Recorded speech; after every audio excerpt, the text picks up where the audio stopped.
Kalau yang ngomong kubunya Rizik Syihab, kubunya 212, kubunya FPI, mungkin bisa kita maklumi lah ya. Tapi ini yang ngomong Pak Mahfud MT, profesor hukum, nasionalis sejati, orang yang selama ini menjadi rujukan para pecinta NKRI, orang-orang nasionalis.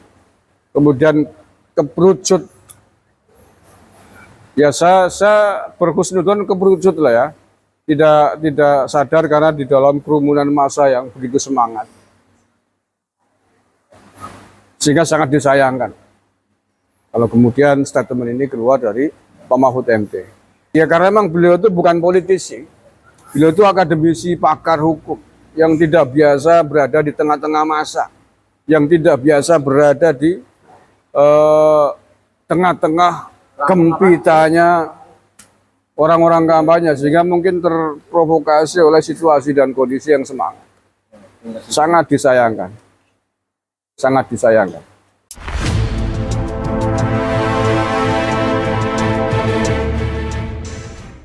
Assalamualaikum warahmatullahi wabarakatuh. Saudara-saudaraku sebangsa setanah air yang saya cintai, saya banggakan. Ada statement dari Pak Mahfud MT yang menurut saya sangat disayangkan.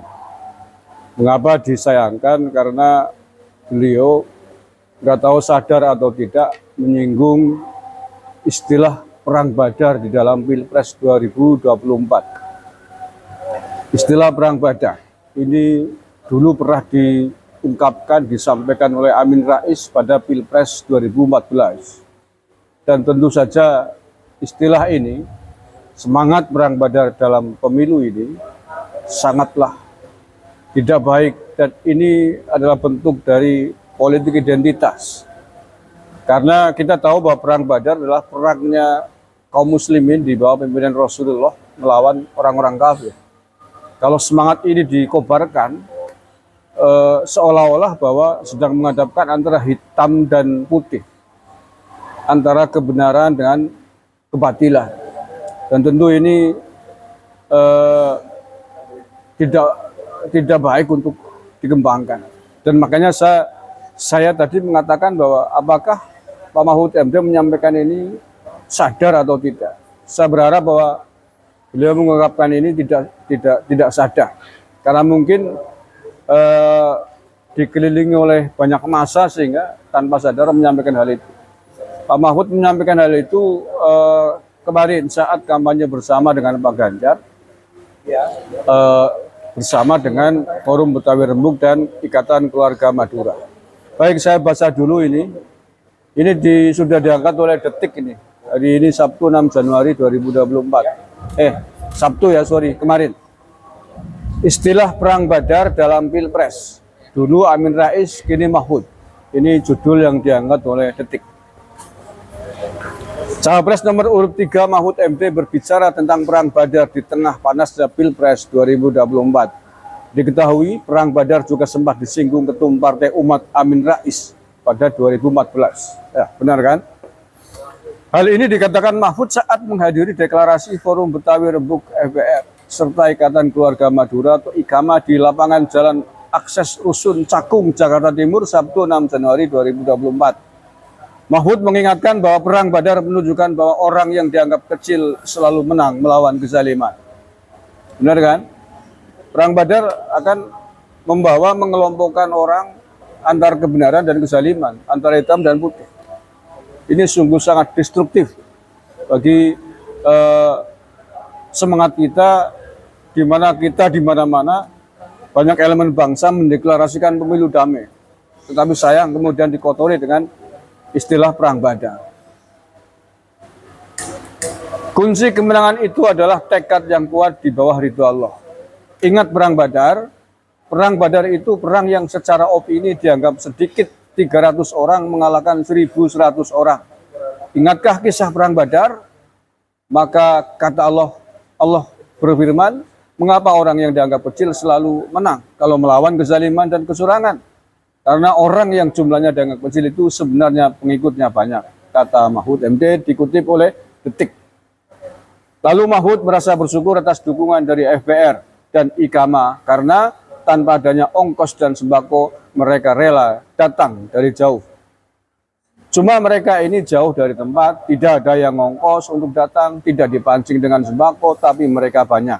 Mereka adalah orang-orang yang tangguh, sehingga Allah berfirman, kam min fiatin qalilatin ghalabat fiatan katsiratan biidznillah. Innallaha ma'as sabirin. Demikian Pak Mahfud mengutip sebuah ayat Al-Quran ya. Coba lihat di dalam sejarah perjalanan umat manusia, ini firman Allah nih, di dalam sejarah perjalanan umat manusia, betapa banyak catatan bahwa hanya sedikit orang bisa mengalahkan jumlah orang yang sangat besar dengan izin Allah, sambungnya. Lalu Mahfud juga menghimbau pendukungnya harus terus sabar dan tetap berjuang untuk meraih kemenangan pada Pilpres 14 Februari. Dia juga mengingatkan momentum pemilu sebagai perbaikan kondisi negara. Oke, itu saya kira intinya sudah kena, bahwa sekali lagi ini sungguh sebuah statement yang menurut saya tidak hanya destruktif, tapi bisa jadi menjadi bumerang bagi pasangan Ganjar Mahfud. Saya tidak habis pikir mengapa istilah perang Badar yang dulu pernah dilontarkan oleh Amin Rais sekarang di-copy paste oleh Pak Mahfud MD. Pak Mahfud MD seorang nasionalis sejati yang kerap kali berseberangan juga pemikirannya dengan Pak Amin Rais beberapa waktu yang silam. Tapi kenapa hari ini di momentum Pilpres 2024 di mana beliau sendiri menjadi salah satu kontestannya ikut-ikutan mengcopy paste pendapat dan statement Pak Amin Rais yang dulu juga sempat dihujat oleh banyak pihak karena dianggap sebagai pelopor politik identitas. Ya, sekali lagi, statement lontaran semangat perang Badar dalam Pilpres 2024 ini adalah bentuk dari politik identitas, politik mengatasnamakan Islam, mengatasnamakan ayat untuk membela diri dan sekaligus untuk melawan lawan-lawan politik. Mudah-mudahan ini segera diklarifikasi oleh Pak Mahfud MD.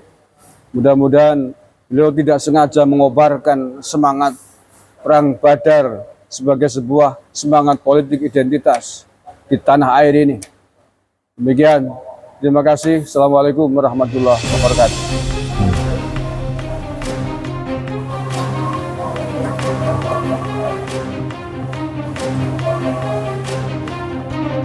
Apa kata apa? Jauh.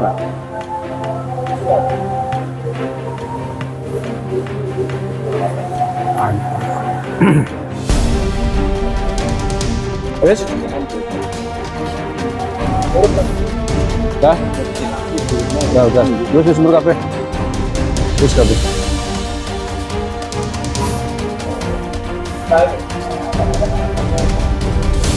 Iya Pak, jalan on saya tambah potong.